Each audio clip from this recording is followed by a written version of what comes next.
Ayaw ng patulan ng ilang mambabatas ang agaw eksenang protesta ng ilan nilang kasamahan matapos ang SONA ni Pangulong Aquino noong Lunes.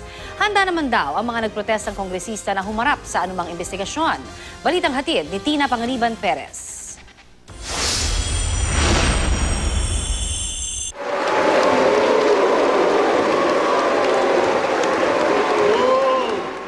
Eksena ang mga kongresista ng Makabayan Bloc sa pagtatapos ng huling State of the Nation address ni Pangulong Aquino.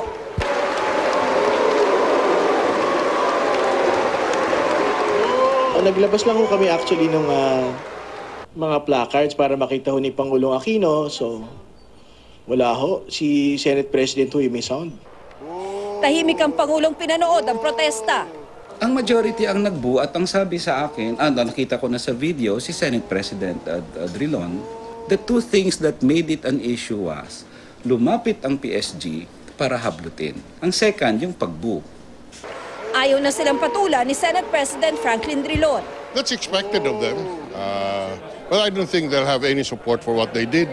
It was totally inappropriate. Ipinaalam naman daw kay House Majority Floor Leader Neptali Gonzales II ang plano. Hindi naman rin sila papayag ko sabihin ko huwag kayo maglabas. No?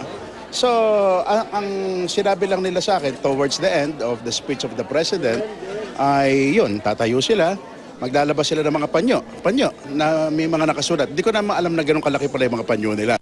Pinag-aaralan ngayon ng ilang kongresista ang paghahain ng reklamo sa House Committee on Ethics laban sa Makabayan Bloc. Kinokonsulta na raw nila ang liderato ng Kamara at iba pang kongresista.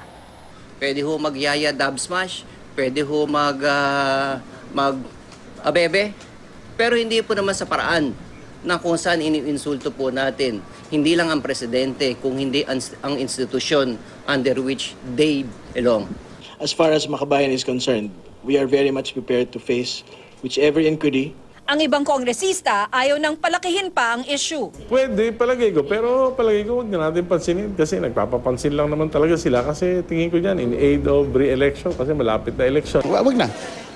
I would rather devote our time to yung mga legislation. Tina Panganiban Perez, GMA News.